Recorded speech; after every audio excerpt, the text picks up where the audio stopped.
Yes, please. Please go ahead with your question. Okay, so madam, under business ethics, we're talking about cultural relativism and then ethical or moral relativism. Yes, please. And I wanted to understand or get the difference between ethical relativism and then cultural relativism. Because I feel like they are all talking about the same thing, cultures being different. I've responded So to the that. moral standards we use to judge actions are different are different between cultures that exist. So then, what is the difference between cultural relativism and ethical relativism?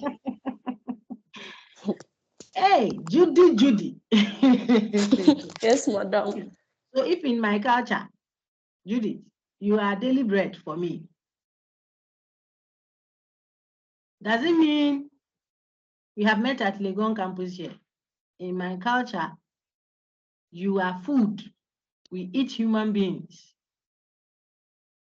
Does it mean when I see you and I cut you into pieces and eat, what I've done is right? Because my culture defines me differently from you. Therefore, when it comes to what is right or wrong too, it should be dependent on what my culture says.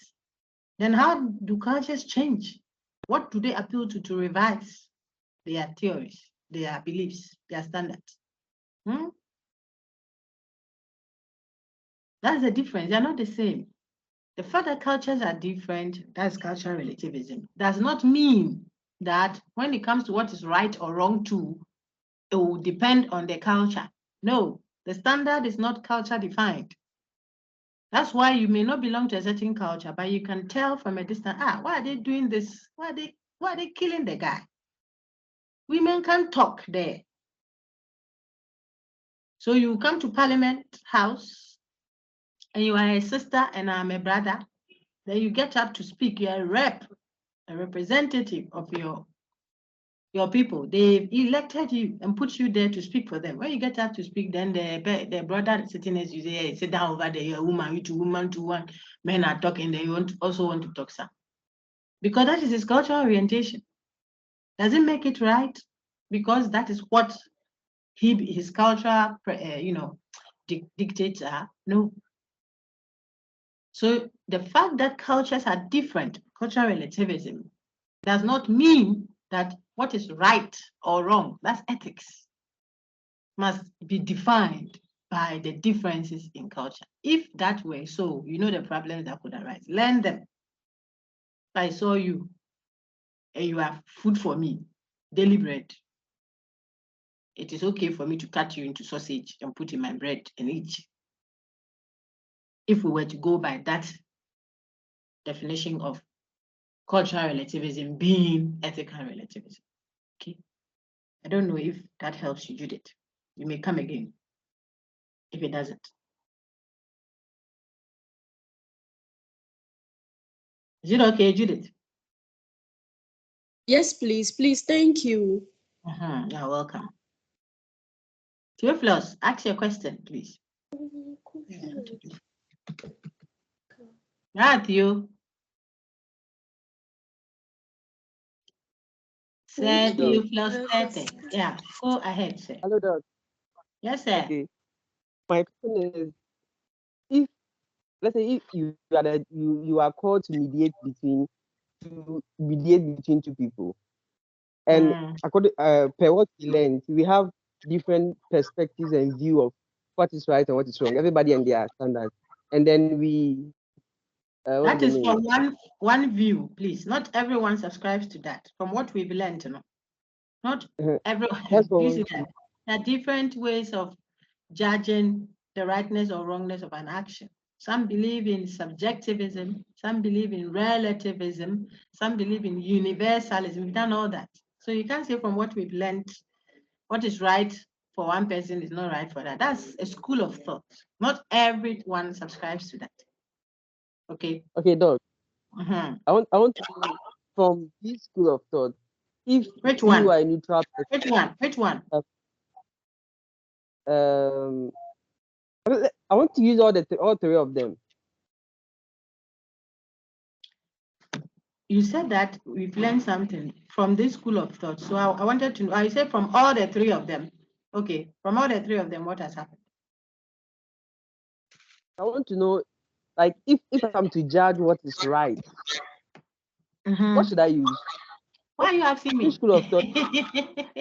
Why are you asking me? Philosophers don't do that. Philosophers don't give you this one square root of 625 is 25. Then you do you baba is when I ask you what's the square root of 625. Then you no, philosophy is dealing with practical issues of life. Life doesn't have black and white always. Sometimes life has gray areas. They are a mixture. So it is for you, the thinker, rational human being like yourself and myself, you see, to determine why we think this one is the more defensible view than that for this specific issue. That is why it's tough work. That's what solves problems of society. Okay, we don't give you, it has to be the relativism. It has to be relativism. It has to be emotivism. It has to be, no. Why must it be so? If you want to say that, then you should have grounds. What is your reason for saying what you are saying? Then I also bring mine. Then we deliberate when we are thinking together. Then we'll see, sometimes you hear my own, you say, yeah. No, I don't think that this subjectivism that I subscribe to works. Because if I face this challenge, I won't be able to. That is why we help students to see the objections that you can raise, to see the strengths. You do that objectively. You try to look at the view that has been proposed. Not that you are perfect or you have all the answers, but you look at the options. Can we be universalist in all matters? Perhaps not, but perhaps for certain fundamental, basic human values, we cannot talk culture or academia, or these people are white and these are black. So when it is for the white man, it's okay. When it's for the black man, or vice versa. Some things are human. Remember Kwame Jechi's argument that we engaged in class. He says, if there is any functioning, existing and functioning human society anywhere at all, then there we go. See, if there is any such functioning human society at all, then it presupposes that there are certain values that have been adhered to by that society. They already cherish a certain value, a value like telling the truth always. It will be valuable to, there's a human value. It transcends cultures. A value like the respect for human life. In other words, a society that will not indiscriminately be killing keke. No society will endorse that. Says Kwame Jechi. He said, hey, but maybe there's a certain society in far away, KwaZulu-Natal or somewhere that people do that. He says, no, it can't happen. Because if it did, if any society endorsed, look at my language, valued, cherished, indiscriminate killing, go around and kill. That's what we like to do. Go around and tell lies. That society will not even continue existing. It's the logic of it, can't you see? It won't even continue. There won't be such society any longer. It will go extinct. So then, the mere fact that a certain society anywhere on this globe or outside of the globe, in the space, wherever, the fact that that society is continually existing and functioning as a human society in itself, that alone tells you that they already subscribe to certain fundamental, basic values that are human in nature. That is what keeps the society going. So every human society then, as a consequence of that argument, every human society that is still existing and functioning then will value respect for human life. They will respect human life. They will preserve it. They will do everything they are doing in the bid to enhance human life, human well-being. That has to be the target. If not, then the society wouldn't have been existing in the first place. It's not me. Brilliant thinking. Look at that. It's just the logic of it. Then they'll have to value telling the truth. Truth telling will be a value. Because how will any society continue? Who go and plant? I asked you all those questions in class. Who go and plant for who to go and harvest? When you come to school and learn, then we agree that we can lie. This our society, we lie. We are lying to us and we cherish lie. Who then will sign any contract? Because we have agreed that we'll lie. So if I say, okay, give me 100 million, I'll work for 3 hours. Then you pay me 100 million. I say, well, I'll give you 100 million, don't worry. A society where we have agreed that lying is a value, we love to lie. When I tell you I'll give you 100 million, will you even listen? You know we will lie. So whose daughter will be given to whose son in marriage? Oh, for better, for worse. When we know that we cherish lying. Oh, Ija, please, I want your daughter's hand in marriage. Hey, I sure you take care of my girl. She's my only child. Oh, I will do that. I will do that. When in that society we say we like to lie, will the person take you serious? There won't be industry. There won't be health. The person comes and he says, I'm a doctor. Asumwa pande, needle cry hasn't held some before. He says he's a doctor. Injecting people left, right, center. When you catch him, you say, oh, but we that is what we do here. We lie. We lie. You see, so the society will break down. There won't be any industry. No society will endorse lie. In other words, not telling the truth. So telling the truth becomes a human value.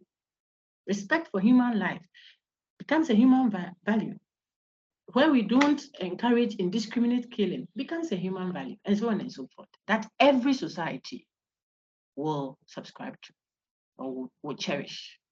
Therefore, these become universal, objective, and absolute.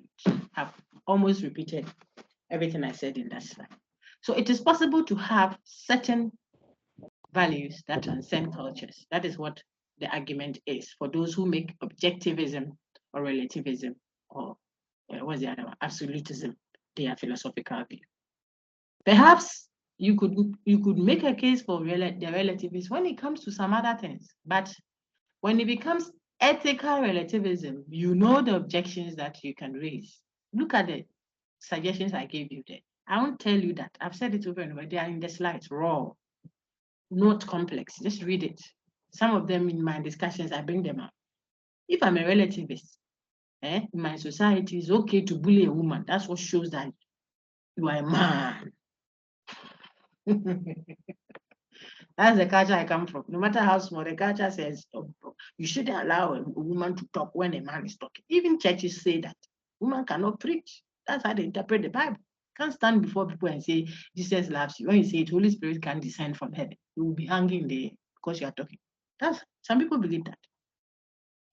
So if the person has that orientation, and then you are trying to talk in class to, oh, doc, please, I wanted to say, sit down, sit down, sit down.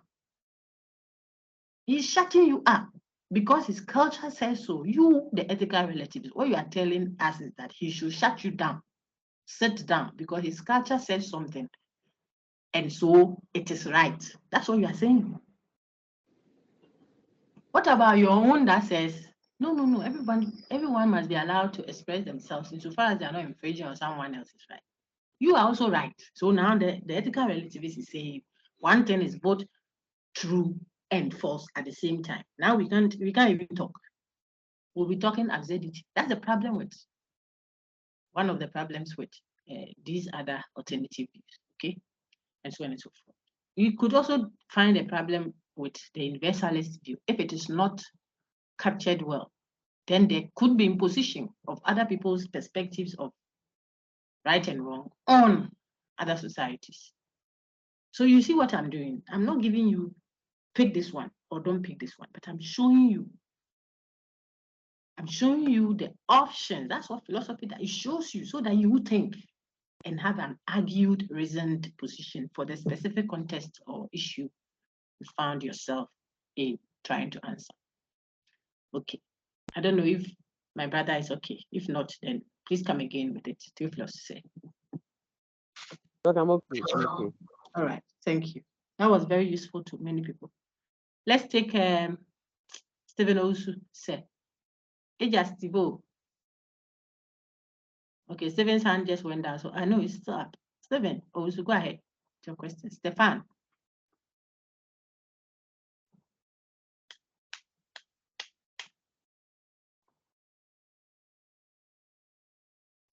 Steven, please, your hand is up and you are muted. I'm sorry. So unmute and ask if you are still there with the question. Else I could take Emanuela Otubia Ba.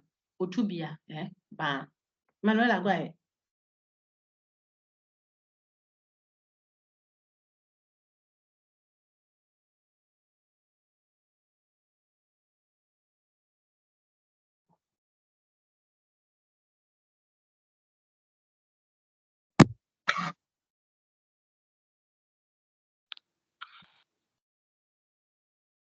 Madam. Go ahead, Emanuela. I'm listening. I can hear you.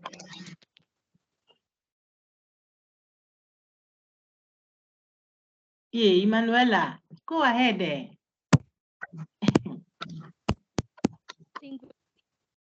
Dogmaticists and skeptics.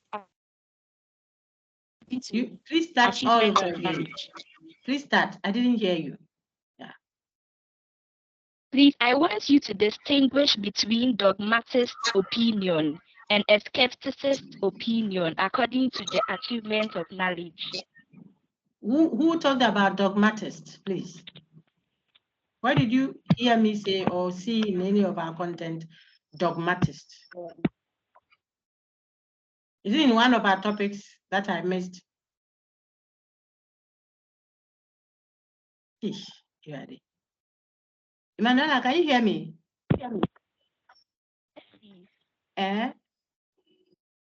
Madam. Where did we see dogmatist? Dogmatist. I'm trying to get at your mind. I don't know what you're asking because I don't recall our discussion of dogmatism. Under epistemology, you made mention of it in class. Dogma, the word dogma. Absolute skeptic, yes, we did. Philosophical skeptic, yes, we did. Common sense skepticism, yes, we did. Dogma, I don't know. That's why I'm asking. So I was thinking that maybe there is something you are trying to say, so I connected. The absolute skepticism you mentioned, that one I discussed with you, but I don't know about dogma. I didn't talk about dogma. So maybe you didn't hear me well, or it's something else you are trying to present. Do you want to check your files and let us know what it was? Maybe it will be useful to others. Okay. Meanwhile, the absolute skeptic, there, no. How do you understand absolute skeptic, please? I believe an absolute skeptic is someone who thinks there's no way you can achieve knowledge. Say it the way I said it in class for you. Otherwise, you haven't captured absolute skepticism. Do you remember how we said it in class? Look at your slides again. Excuse me, your notes again. Okay. If you say there is no way we can achieve any knowledge at all, it's not exactly that, but it's close to it. Okay. The absolute skeptic says we cannot know anything. Cannot. We cannot know. You see that? It's ability. It's talking about ability. It's not possible. Anything. Not we cannot know some things. We cannot know anything. So if I say we cannot know anything, that's why we have a problem with it. Because that statement already is self-refuting. It is negating itself. And you say we cannot know anything. You just gave an instance. You are just saying that we know that we cannot know anything. Because if you say we cannot know anything, they are suggesting that this is one thing that we know for sure, which is that we cannot know anything. You just give us an example of the very thing that you claim we can't know. Okay, so that's why it's self-contradictory and self-refuting. That's for absolute skepticism, then the philosophical one, and then the common sense one. The one that Descartes did, where he was doubting, being skeptical about matters. Descartes was doing philosophical skepticism in his Meditations 1 and 2, where you ask for deeper questions. You know what the obvious is. Common sense truth. You know that you are sitting in front of a class, engaging them, you are holding your phone in your hand. You know via experience. objectively, you know that. But when you start asking, could it be that I'm dreaming? What if this, that kind of doubting is a philosophical one. It's not necessarily an absolute skepticism, no. It is just because you want to ask a deeper question that what if all this while all we know, which is obviously they are drinking water, what if it wasn't true? So you are going beyond the obvious to ask a deeper question of, say, knowledge, reality, etc. That is what philosophical skepticism is.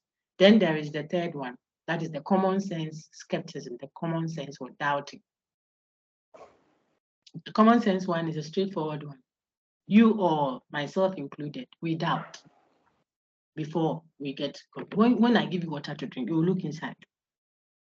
Before you buy your high heel at the shop there, you wear it and you walk around with it a little. If it's a seat, you sit inside to see if it's smooth. When you buy a pen or you are going to sign a very important document, marriage document, you want to write with a pen at an aside there to check if it writes well before you come to it. Why you do that? Because you are not sure. You doubt. You express doubt.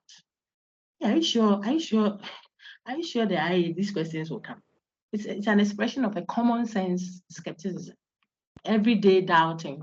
That is important. We need that iota of doubt in our daily dealings. Otherwise, you will become extremely gullible. Okay. So maybe, madam, maybe that word dogmatic, if you saw it somewhere, it's possible that it's in the introductory lecture. I don't know. I doubt, where we say that philosophy helps you to overcome gullibility. You don't become gullible and dogmatic. That is, you are just following what everyone is saying without scrutiny. You don't scrutinize anything. You just swallow everything, hook, line, and sinker. Maybe it is that in that sense I would say you are being dogmatic. That is, I think, where you might have seen it. Let's take Martin. Right, you're welcome, Emanuela. Those were important questions. See how I elaborated. Let me take Martin Donko. Not that if I don't elaborate, it's not an important question. No, not at all. Some of them, it's okay. Martin, go ahead. Good afternoon. Yes, sir. Good afternoon. Madam, please, we discussed 3 types of consequentialism. 3 types of what, please? Sorry. The consequentialism. Yes, sir. Okay. And please, we stated that we have ethical egoism, altruism, and utilitarianism. Yes. So please, if I be asked, let's say we are being asked to list the 3 types of the consequentialism. Can we add like, let's say, ethical egoism, consequentialism to it? When you are asked the 3 types of what, please? Sorry. When you are asked for the 3 types of what, say Martin? Yeah. Yes, madam. Please, the 3 types of what? Consequentialism. Is that what you said? Yes. You said, did you say what? Can we, like, let's say if you are being asked to list the 3 types, we have utilitarianism and we have ethical egoism, we have altruism.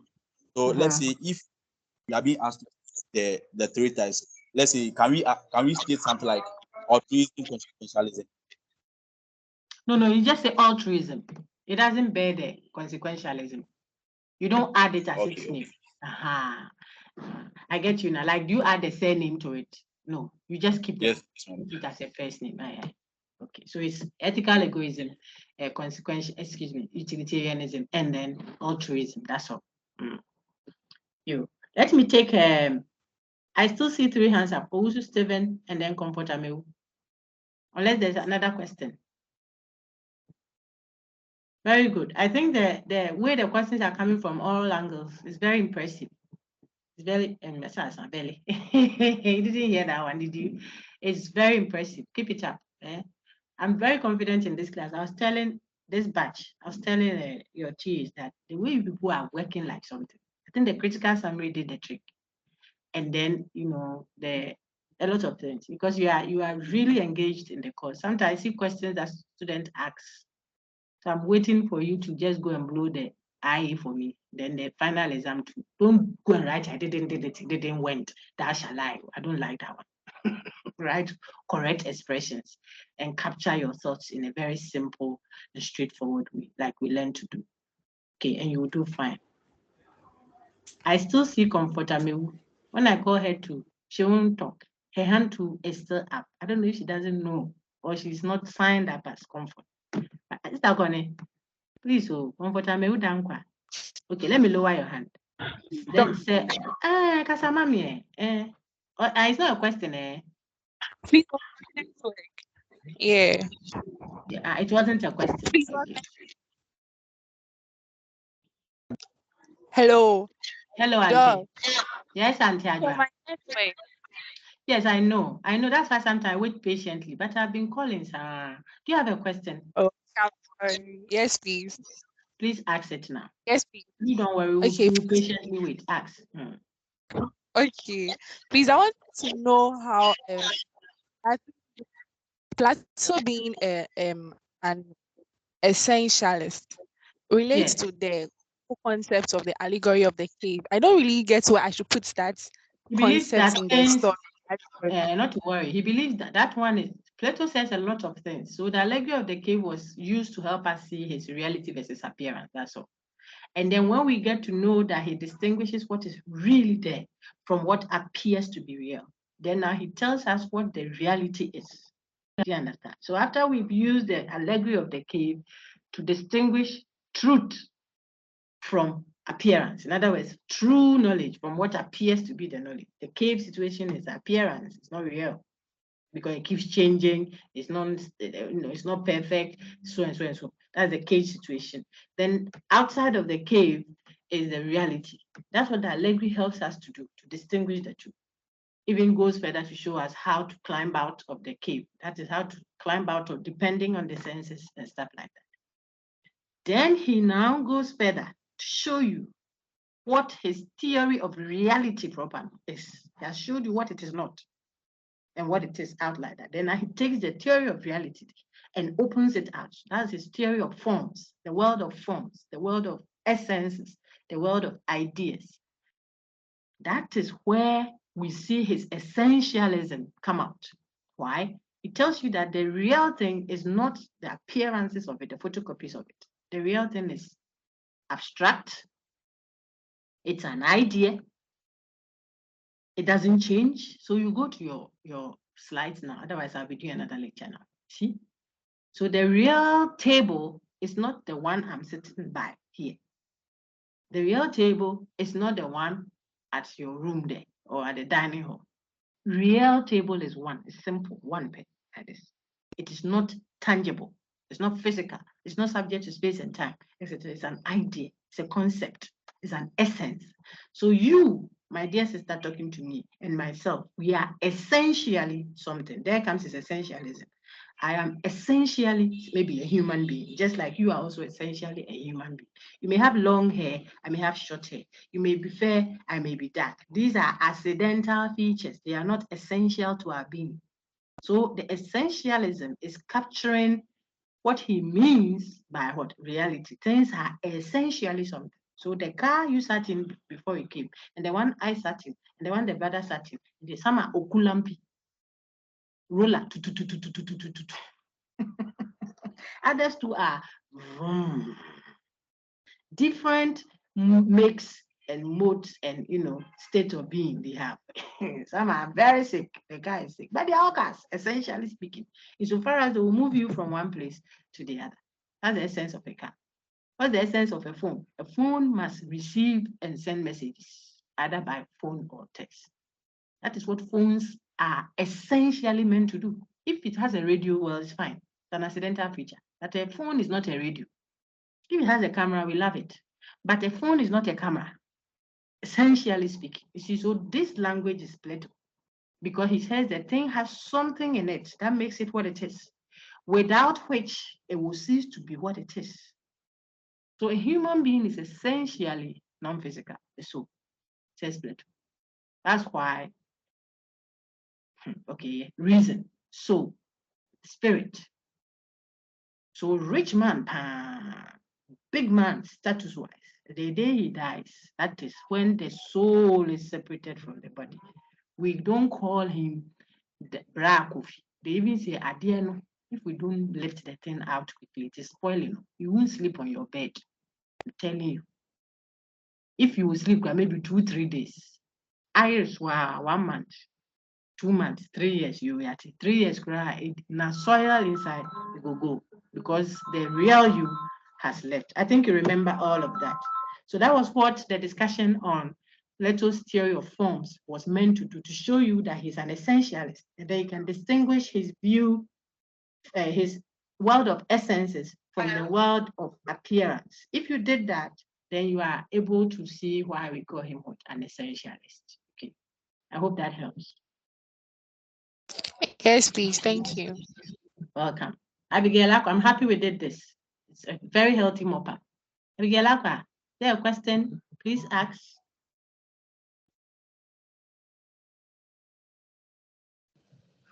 Madam, please, no, it's answered. Okay, thank you. You spoke right now. Okay, let me lower your hand down. Then I can take Arafat. But when you don't have a question, then you can lower your hand then for me. Okay. Arafat, go ahead, sir.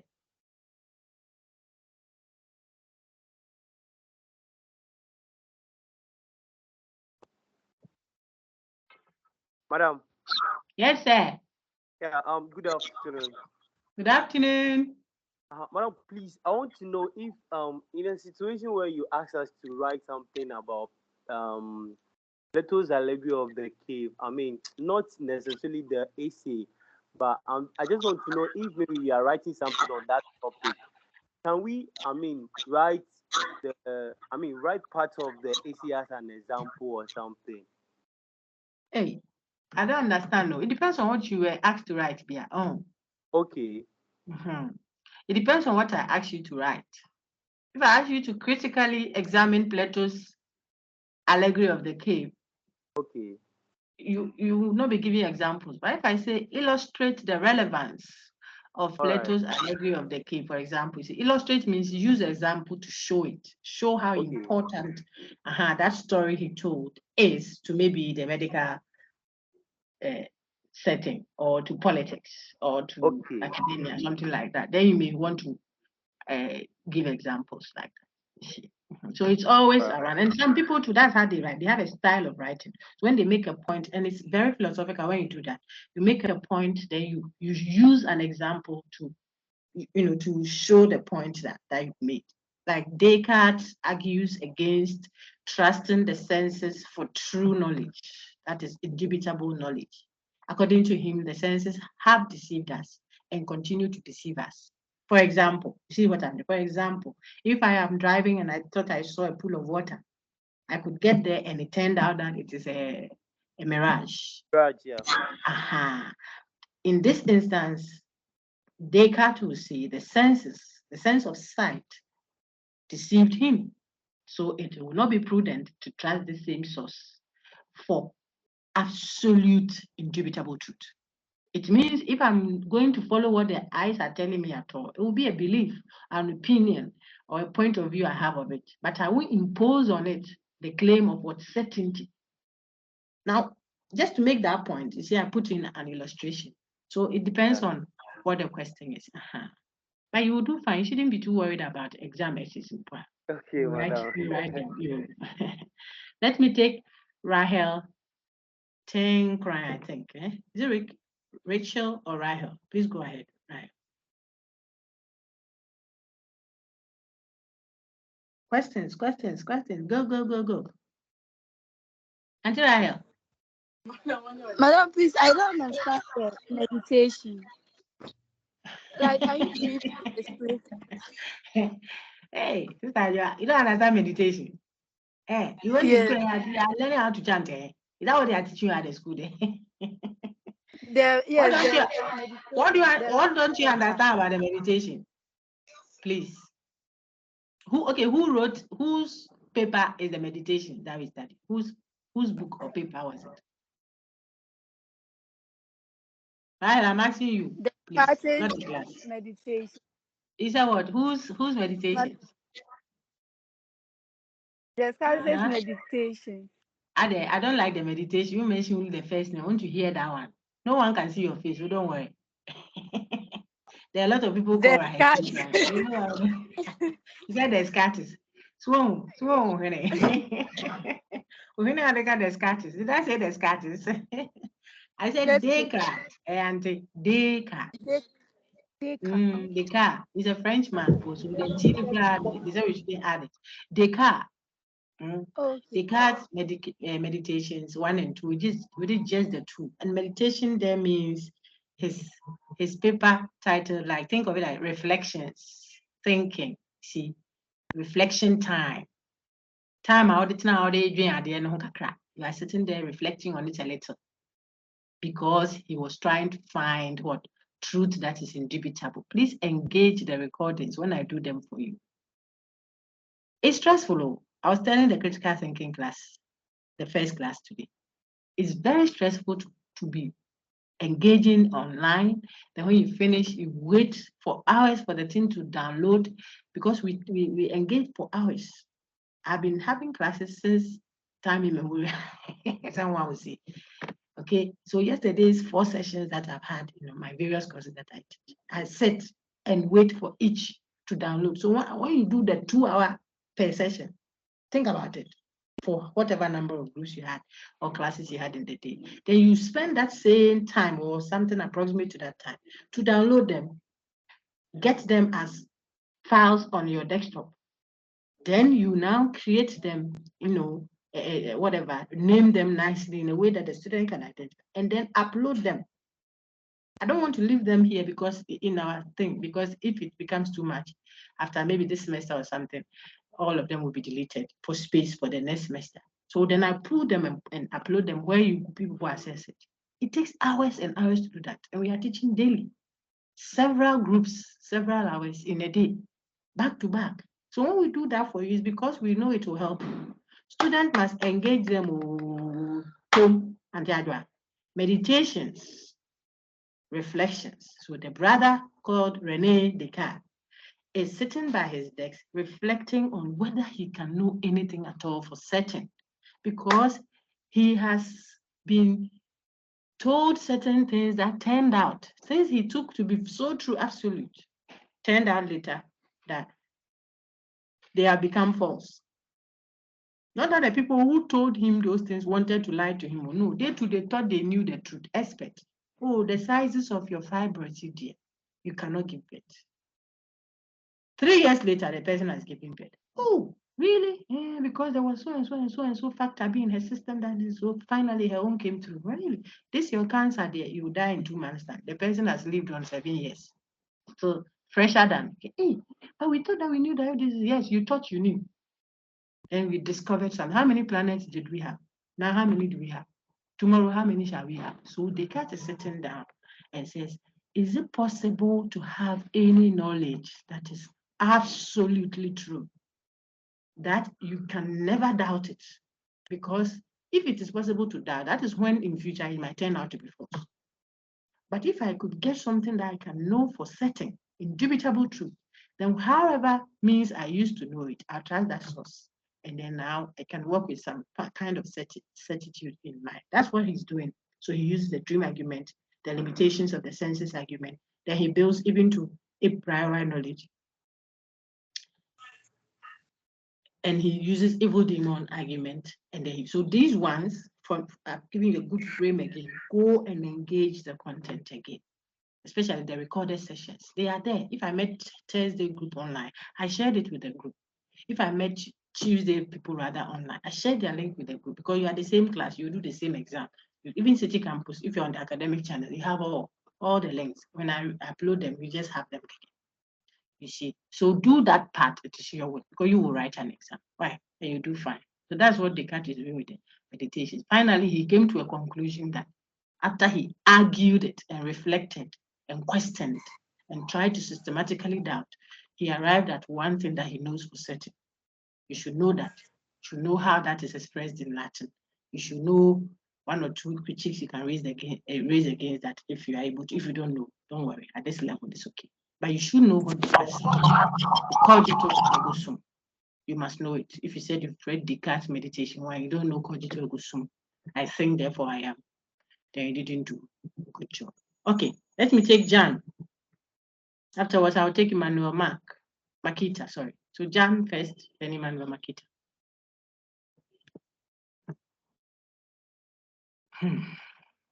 John, please unmute and ask, eh?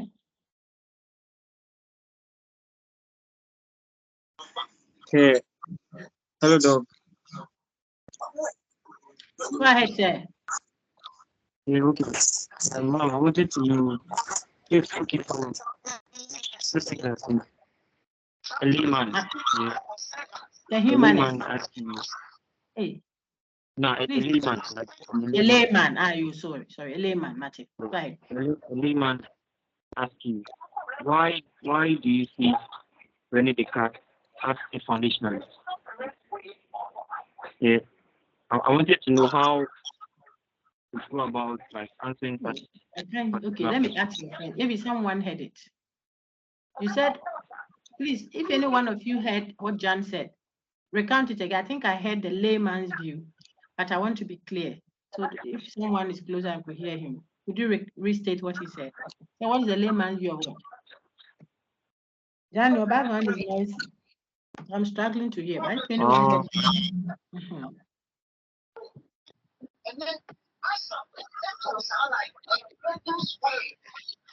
What's the layman's view? If someone here, John, I want to mute him so that you can tell me. His background is noisy.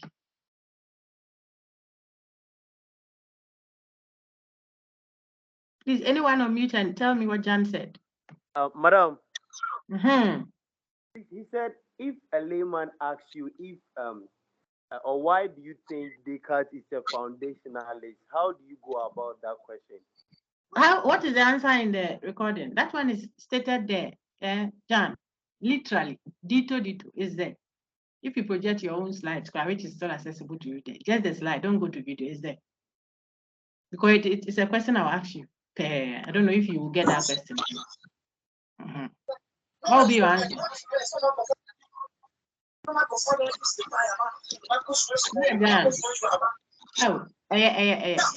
John. Somebody's angry there or in the movie? Okay, I've muted you, John. So it's dito in your slides. Okay, let's take I said I'll take Emmanuel Makita next. Thank you. Emmanuel, go ahead. Please, good afternoon. Good afternoon, sir. Please, I want to ask a question.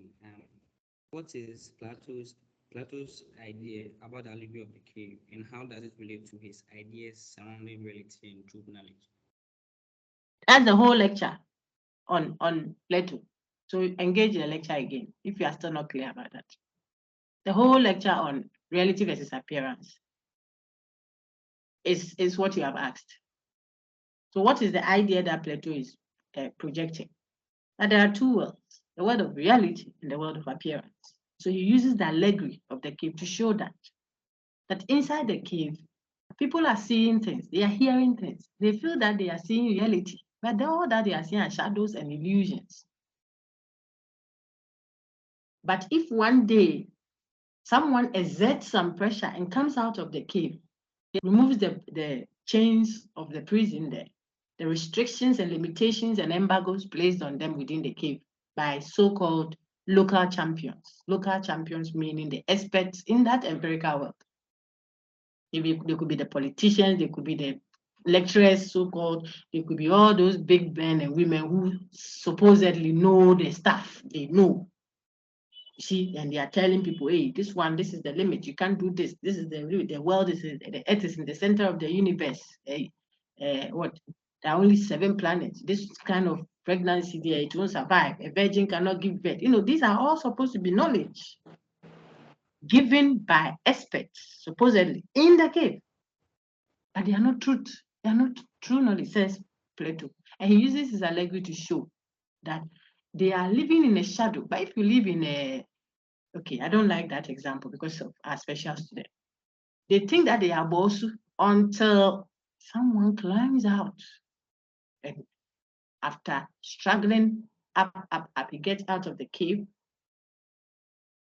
and sees the true nature of things. Then you know that not knowing what was inside the cave, even inside the cave, there are illusions. Because those who are tied with the chain only see shadows of people moving in the cave. That's illusion. Then when you come out, there's belief. Then when you start climbing out of the cave, opinion and all those things until you see what the real world out there. The point then Plato is using the story, the allegory, the symbolism to make a case to show that what is real is not the same as what appears to be real. Now I'm doing the lecture again. Okay. So that is it. Then from there, he builds on to show you what his reality is. Go and engage the content, please. It's there. Thank you, sir. I've tried to summarize it as much as I can for you so that the earlier question, someone else asked earlier, a summary of it, I've done that for you now. I'll take Sechi now. Sechi, go ahead. Hello, madam. Hello, madam. Hello, sir. Go ahead. Okay. Please go ahead. What are some of the philosophical questions they engage in law courts? Was that part of our topics? Don't worry. Don't let it worry you when I ask that. I want to put you back on track so that we don't enjoy a lecture, but it won't benefit you. Me, I can chat, but I'm not going to write an exam. I could give you, okay. But I'm helping you. This is preparatory interaction, a mop-up kind of on all the topics we've done. So you will do well, because as you revise, sometimes, this one I should have asked Doko. And sometimes we didn't come up, but when we are interacting like this, it's a class of close to 200 now. Yeah, we are. But we met face to face, and you said we should state any philosophical questions, But you said in the law court. That's what you said. That yes. Any philosophical questions they use at the law court. That's what you asked. Yes, madam. Then I'm saying that where did we ask you that? Okay. I can give you an example, but I mean, that question will either be metaphysics, epistemology, ethics, logic, etc. The branches of philosophy I've mentioned. So at the law court, we may be dealing with a metaphysical issue.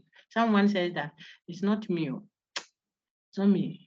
Anti-judge, it's not me, it's the devil. He has done something bad. Maybe killed someone, or knocked the child down, ran away.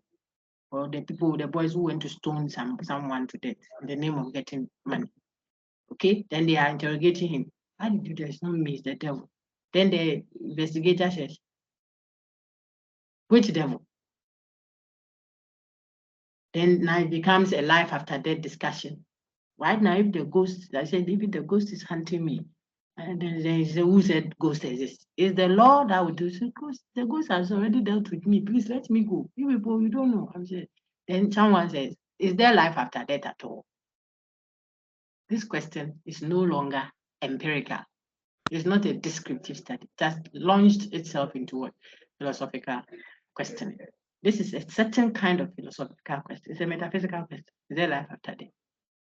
How can we be certain that the socks, the money we saw the referee putting in his socks necessarily means he's stealing?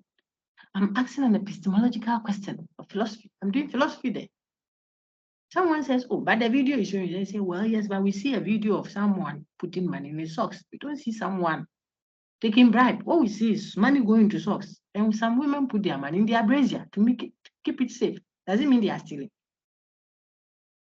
So now I am no longer doing law. I'm doing a philosophical reflection. The questions are given so far that we can go to aesthetics and go to this and go to that. Okay. I hope that helps. What's the next question? Let's take Precious Dankwa. After that, I will take Harrison. And then if Emmanuel still has a question, then we'll take Emmanuel. Go ahead, Precious. Hello, madam. Go ahead, Precious. Okay, madam, please, I'm a little bit confused with the differences between a rule utilitarianism and a deontology. The rule utilitarian is also looking at the consequences of an act. He's a consequentialist. Okay, so he's looking at the consequences of the action. But he doesn't look at only the consequences. In his bid to look at the consequences, he checks whether the rule you used to act yields the greatest good for the greatest number. You see, so the heartbeat is make sure that what you do benefits the greatest number of people. Okay, so you give the greatest maximum, happiness to the greatest number. That one do it. That's why it's a consequentialist. The utilitarian is a consequentialist. He looks at the consequences of the action. But the rule utilitarian is saying that even though I'm interested in the consequences, make sure that the rule that is lead, in other words, the principle on which you embarked on that action, make sure that that principle is right. And then it should yield the greatest good for the greatest number. So it's like you want to achieve both. The means you use to achieve the greatest good for the greatest number must be right. That's the rule utilitarian.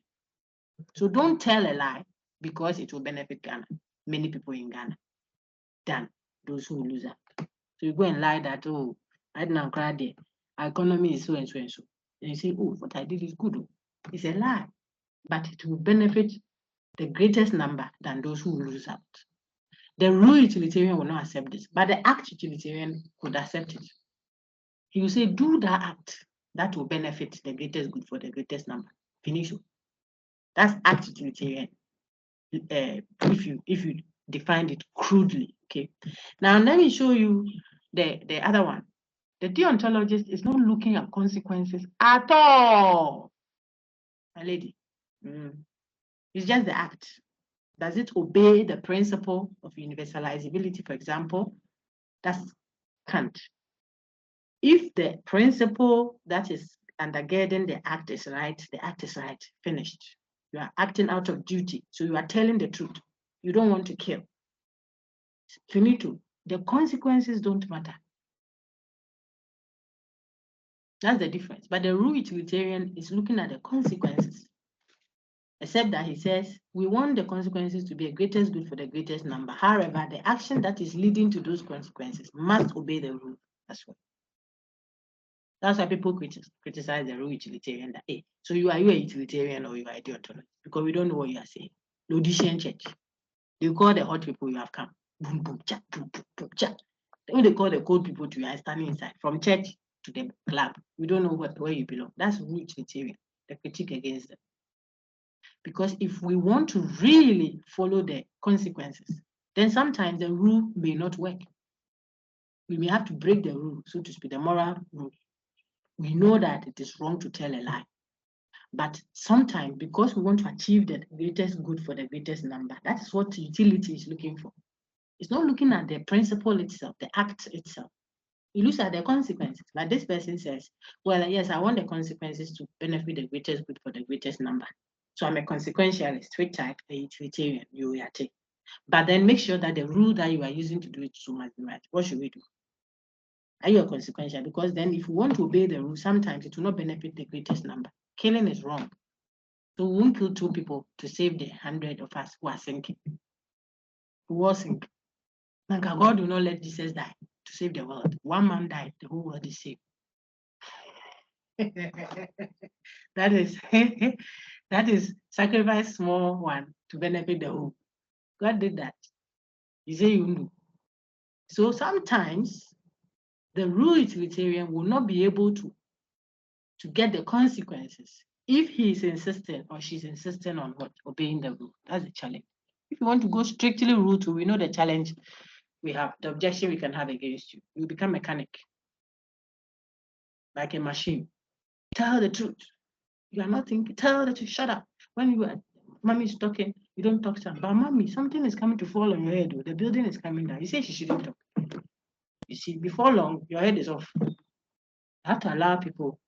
So that's why the rule was made for man, not man for the rule. The law was made for man, not man for the law. You have to be able to interrogate that. So those ones are criticisms against deontology. Okay, let's take a number, Chrissy.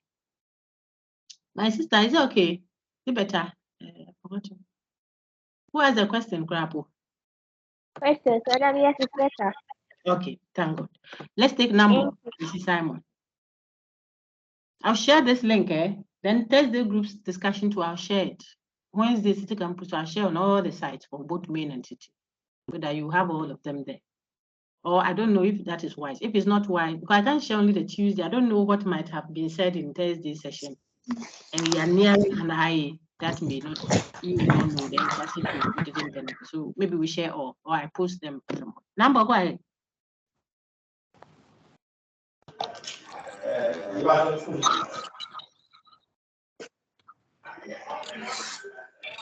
Number, we are waiting. Go ahead.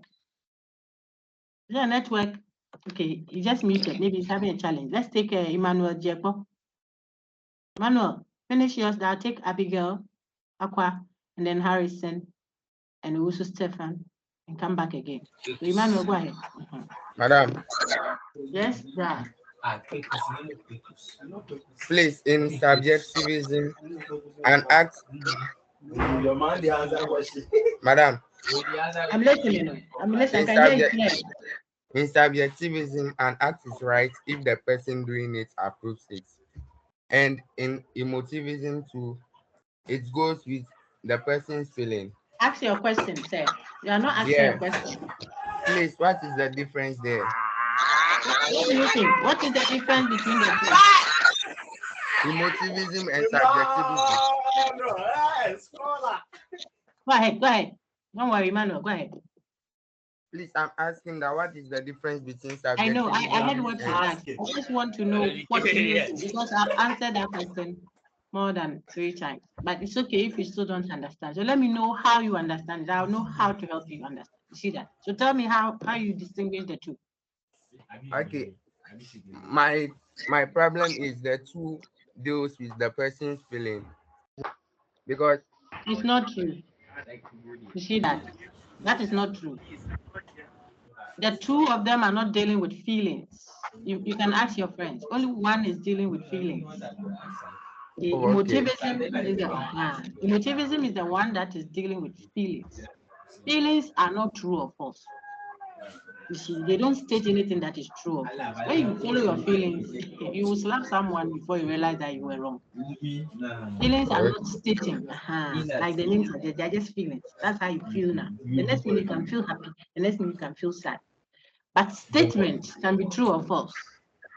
Okay. So, so maybe in your mind you think opinion. When you say opinion, it's not a feeling. Opinion is how you see it.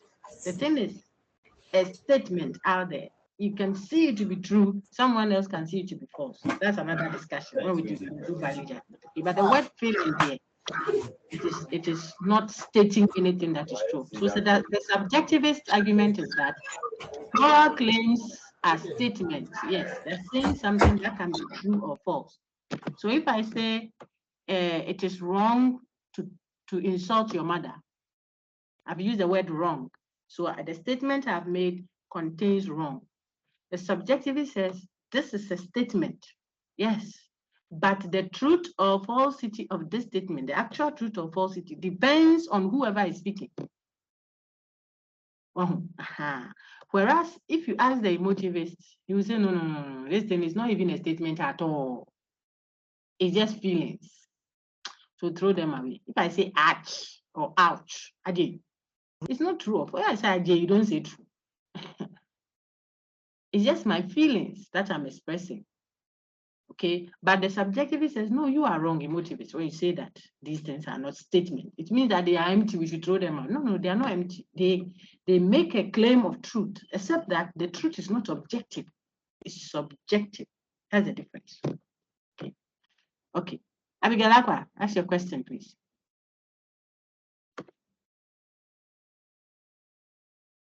Sir, is yours okay? Emmanuel, is your question gone?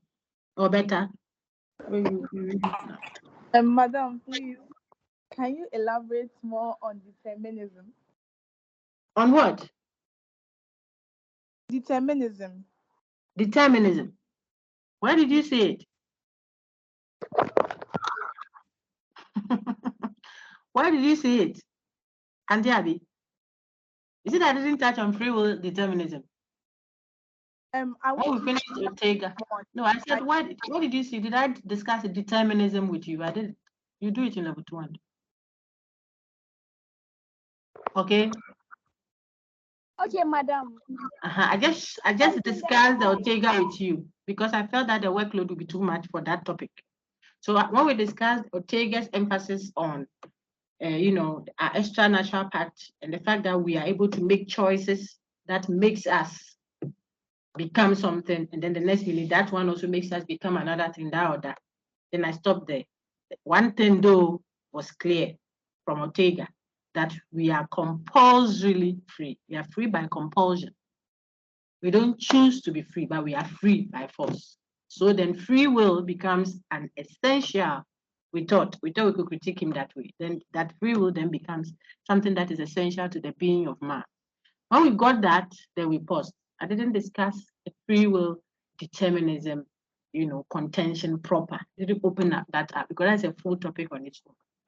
Okay, so don't stress yourself much. You have to know predeterminism, determinism, and anti-determinism. That's free willism. You have to know the authors that speak for them, what their arguments are, and whether you can always think that a determinist is a religious, someone who makes religion an antecedent. In other words, he traces everything to God. No, you can have a theistic determinist.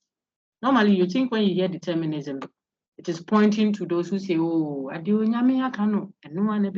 what God has said is what will happen. So wherever God says I'll be, that is where I'll be.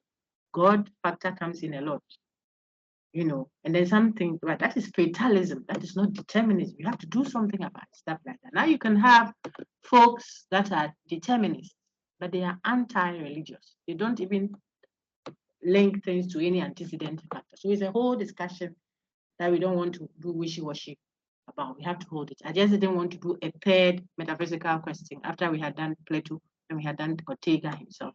We could have gone on to do free will and determinism for you to see authors like Jean-Paul Sartre and others.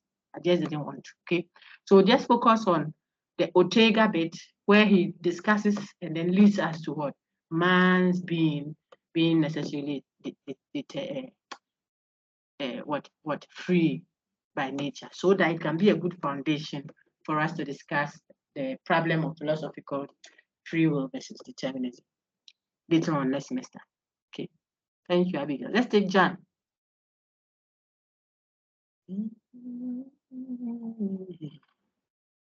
John, please unmute and ask a question. Oh, John, hurry up. Can you please hear me? I can hear you now, Maya. Yes. I wanted you to elaborate a bit on the ethical and moral relativism. Hey, what elaboration do you need there? Right. Which elaboration? I've been elaborating, even this session right now. I've elaborated that my neck is breaking. Ethical relativism is also called moral relativism. And they're the same. The distinction is between ethical relativism and cultural relativism. That is the one that people want to confuse one for the other. They are not the same. The ethical relativist wants to lean on the fact that cultures are different to claim, therefore, that what is right or wrong too is different. And we tell them that, nah, lie, you lie, but that cultures are different, we do not disagree. No one in their right frame of mind can say that all cultures are the same. No, even how we greet different, how we eat different, what we consider acceptable different.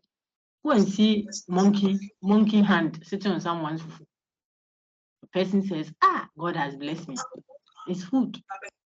So we are different. How we worship, what we call a beautiful apparel. But some people, this your cloth that you have got is so cumbersome. What is this? So fanciful, is she? But for another person, this is elegant. Because cultures are different. So no one can argue against that. But for you to therefore say that because cultures are different is another way of saying cultures are relative. I know. So you claim that because cultures are different, therefore, the question of what is right, ethics, question of what is right, what is wrong should also be different. That is where the problem is. We will have chaos if we were to go that way. But then, does this also mean then that there are no differences in how we consider right or wrong? There may be, but some fundamental, universal, human values exist that transcend cultures. That is why I referenced Kwame Gyekye and did the whole argument again for you to see that if there is a functioning, existing human society anywhere at all, then that society supposes that there are universal values. Okay, John. Emmanuel Makita's hand is up again. Go ahead. I'll take two more questions. Go ahead, Emmanuel. Look. Go ahead, Emmanuel. Please go ahead. Please, I want to know if the IA will cover all that we've got. Everything will come. I told you already. Everything. That's why I didn't start a new topic today. Everything we've done will come. Yes. It's fair to you. Otherwise you may have, maybe your strength is in one topic. When I take that topic out, you see how it should be unfair to you. Maybe most of your time has been spent on maybe Plato or Kwame Chechi or something like that. It is this particular one that, because you had one or two other eyes, you have not polished up yet, you are still working on. Then I go and take the ones that you two, which is your strength, I take them out. That will not be fair. So there will be pools of questions from all the units, from all the topics. Okay. We've done topic 1. What is philosophy? Why study philosophy? The branches, the various connotations of the word philosophy, the tools, the approaches of doing philosophy, etc. Kwame Chechi, Socrates, the unexamined life. Look at the slide. What it is, what it's not. Some say it's atheistic. All those things went on in topic 1. What counts as a philosophy? As a philosophical question. All the marathons we did in class will come. All of them. Would you say everybody? Yes, all. Okay, so that's topic 1. Then we went to topic 2. I think it was one of the metaphysical questions, Plato. Reality versus appearance. Okay, so all the discussions, the slides, recordings, class interaction, several examples. That's topic 1. Then topic 2, we went to Ortega, still a metaphysical question of man's nature. See, essentialism, existentialism, Heidegger is one of them. Jean-Paul Sartre, we saw extra-natural, anti-natural, all those discussions there in topic 2 and Ortega. Then we came to topic 3. Topic 3 was, I think we shifted to ethics. Okay. Then we looked at the question of ethics, religious but not ethical, legal but not ethical, those kind of things, the introductory bit. We read them to yourself. I've been so enriched. I wish when I was in level 100, I had that kind of exposure. Of course, and that maybe you are now emerita professor. So go to that one also. Okay. Then we looked at the informed consent. So far, we haven't had questions from that. Autonomy, informed consent. What's the other one? Maleficence, non-maleficence, those ones, that unit on medical ethics. Then we move to second ethical question, business ethics, consequentialism, deontology, emotivism, subjectivism, that one we have dealt a bit with that. That was the second ethical question. Then we move to what? I think, if I recall, epistemology, because it's epistemology proper. And from that level, I started slowing down. I wasn't moving too fast, so that people can catch up, people will feel confident. And so far, I'm very confident in the class. Okay, we looked at that. Then last week, we engaged Descartes. Descartes was meditations, his reflections, to show us what were we trying to do? The question of certainty. Try to answer the question of certainty and how that can be distinguished from the question of knowledge. Pause. Why? So everything from what I've said until now will come. It's only the cultural identity I've put on hold, so that at least you can. For some people, when you put it there, even if you tell them it won't come, they feel obliged to read it, and so it will be burdensome. A chunk at a time. You make sure you chew it well, masticate it, it's soft enough to go down, then you swallow. Then you take the next chunk, then you swallow. That's my philosophy. Before you know it, the whole plate before Zerubbabel has become like a valley, no longer a mountain. Okay, so that last one is what we will use to eat. And then we top that one up for your final exam. Your final exam will be all SSO. Yes, you're right. I suspect that there might be 2 essays, because your class is 2, the class size is big. So I'll look at what I can do, but it will be essays. Sir, please, is it okay, Emmanuel? Akita? Yes, madam. Thank you very much. The very last one, and I can breathe. My head is. He said we shouldn't say my head is bashing. My head is bashing, Rajan, your hand is up. Is there a question, please? If it's a question, then kindly unmute and ask. Shadrach, go ahead. Shadrach Isiama. Hello, madam. Hello, Shadrach. Go ahead. Please, I want to know what is an ethical dilemma? What do you think? Madam, from what I know, I think... Even if you Google this, you can get it straight. Oh, okay. No, I'm not saying go and do that. I'm just showing you that it's not something that you should feel stressed about. When you can't make a straightforward decision because there are consequences either way, then you say you're in a dilemma. Sometimes a dilemma. Okay. So when ethically, there's an ethical decision to make, and you don't know which way, like telling a lie to save a life. You don't want to kill, but you don't also want to tell a lie. Like stealing to take care of your sick mother, sick dying mother. You have to take care of your mother. The parent that took care of you to grow your teeth, you have to take care of them to a friend said to uproot their teeth. So it is important that you do that. It's a good principle. Now, you don't have it. They're begging for it. They're not giving you the scenarios I gave in class. You don't want to steal, but the woman is dying. We don't die twice. Maybe. Okay. Those who believe that we go and come, no cry. When you come, you are not you until you are helped to remember that you are the same person. They say, you see, the reincarnation. Some believe that you have gone and come back. Me, I don't raise criticisms. I'm a philosopher. I'm open to hearing why people say what they say, even if I don't believe it. You see that? So you want to be cautious. But some say that you've gone and come back. Even if you've gone and come back, you don't know. If you knew that you are the one who has gone and come back, it helps you. Those who have been able to find out for themselves, they know that there are some grandpa who came 3,000 years ago, but they have unfinished business. That's why they are here. If they are convinced, which we have heard them. Okay. But even that person doesn't know. That's the point. Okay. Boss, so I'm done. Emmanuel, that was Emmanuel. Isiama say, are you okay? Yes, please. Okay, yes. So we are done.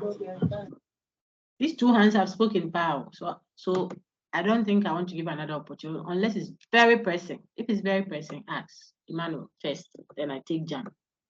About the ethical dilemma, I want to say whether it's the confusion that we encounter when we determine what is right or wrong. I won't be able to tell you that. You have to make that decision.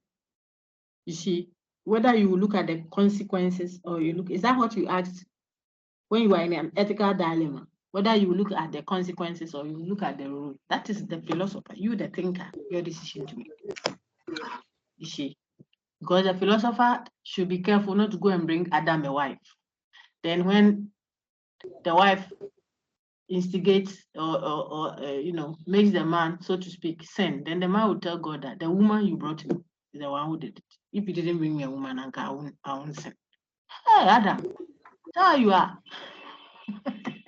God saw that you were lonely. And he brought you a woman. When he brought the woman, God hasn't even done introduction. He said, well, bone of my bone, flesh of my flesh. Now that you got into trouble, instead of taking responsibility, you said to God, the woman you gave me, she did it, not me. So philosophers, thinkers don't tell students that do this, don't do this. No. We reason with you. We show you the options so that you can also now think through and say, if I went consequentialism for this particular decision, these are the X, Y, and Z options I will have.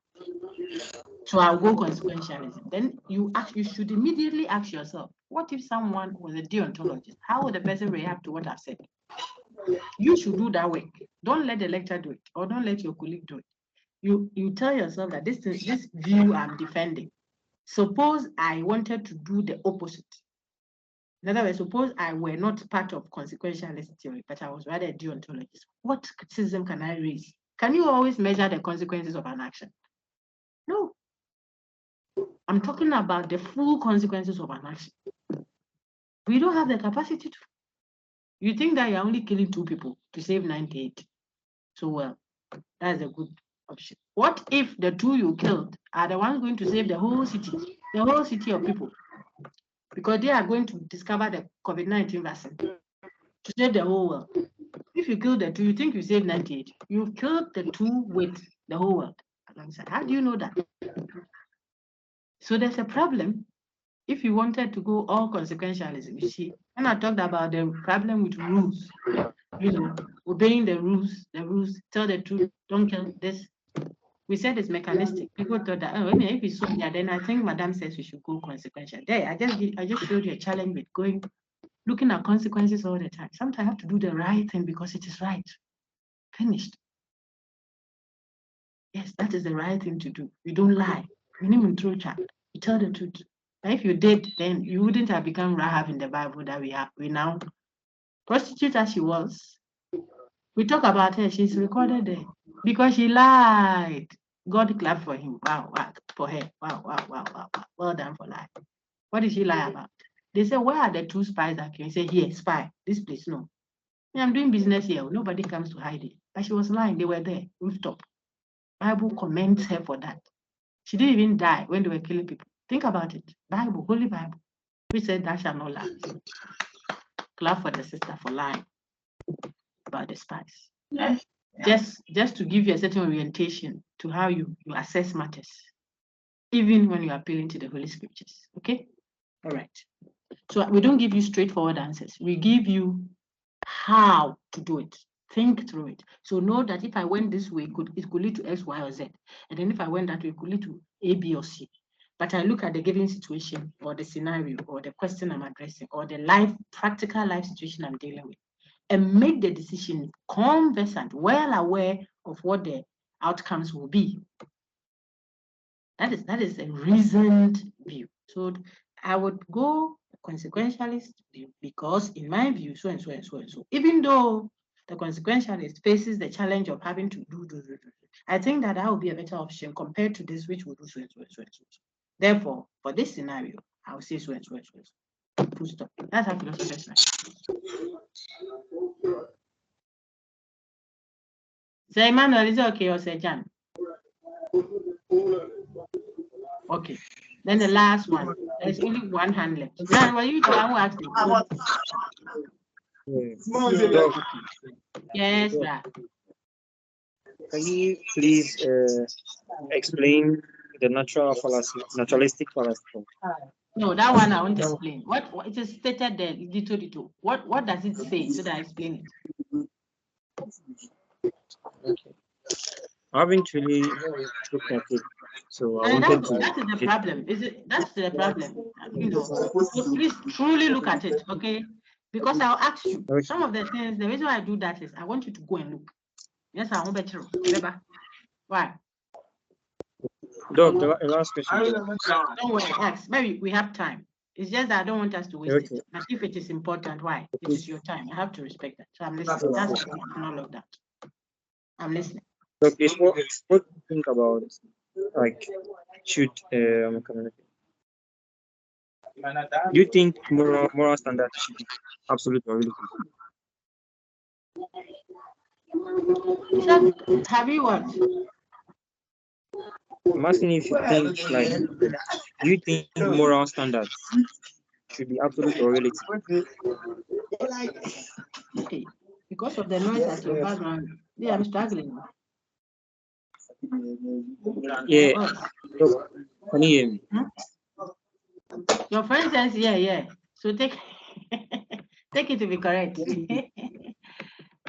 Please try and say it for the last time. Let me see. And those at the background, if they could just lower their voices small bit so I can hear you.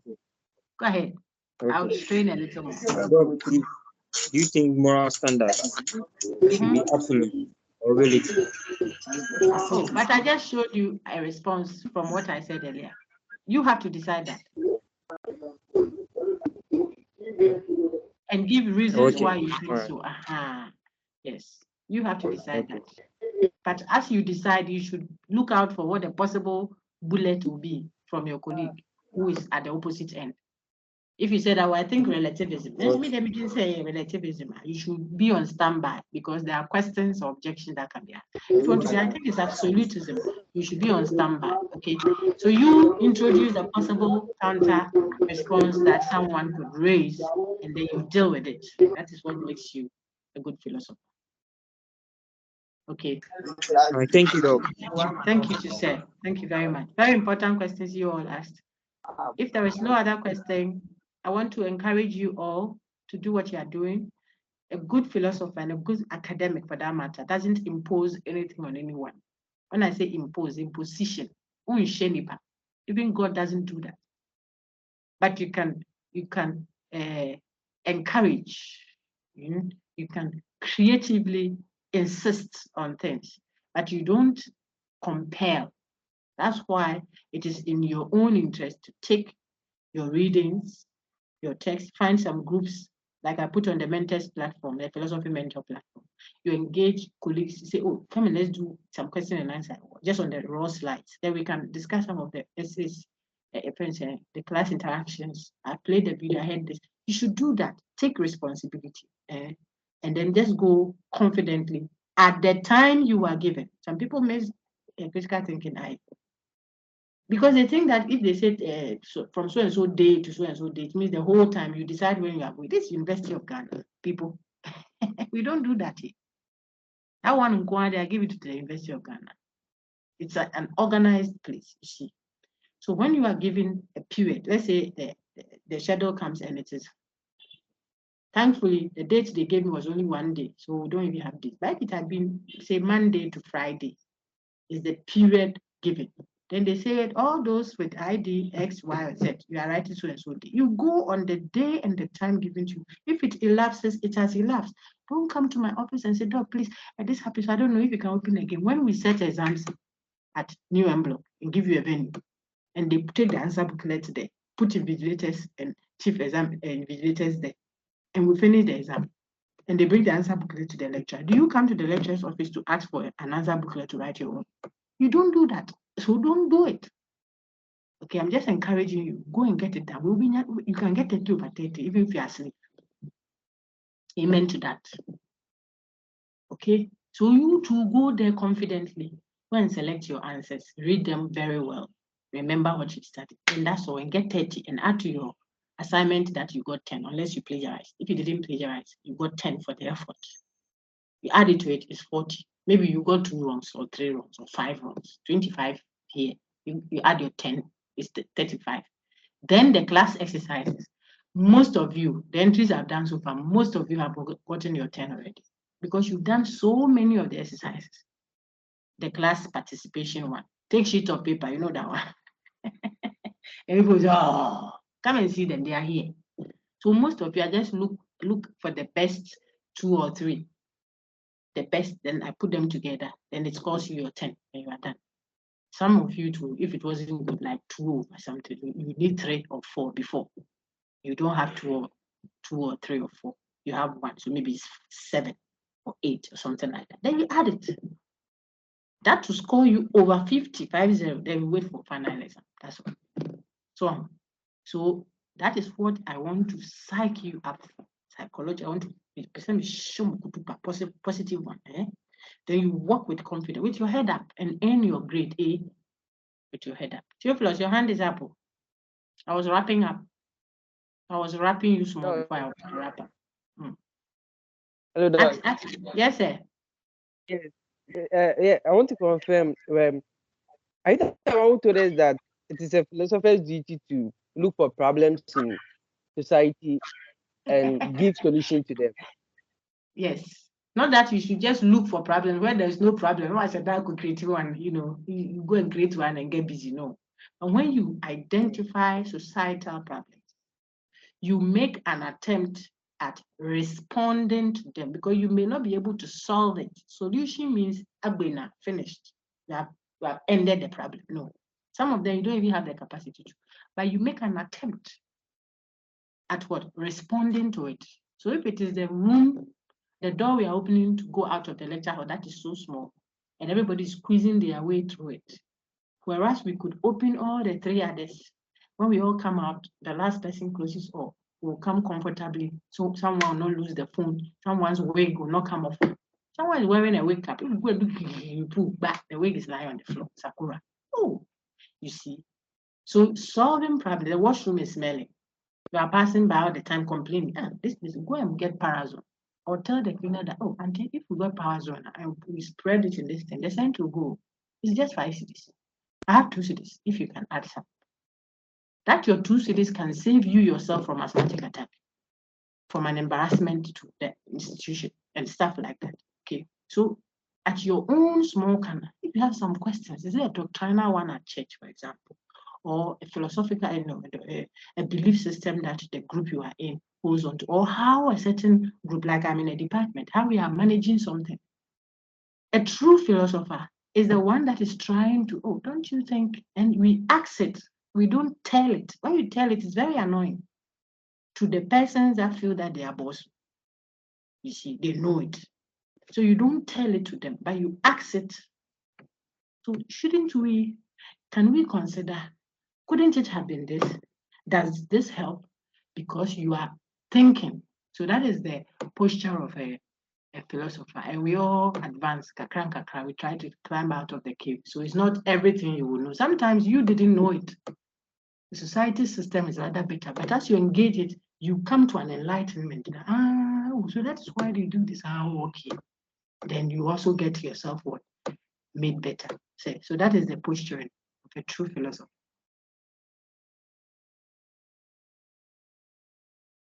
Pat, can we end now? With this, can I say that if this is what philosophers do, and philosophy produces philosophers, therefore philosophy is about finding problems and solutions to them.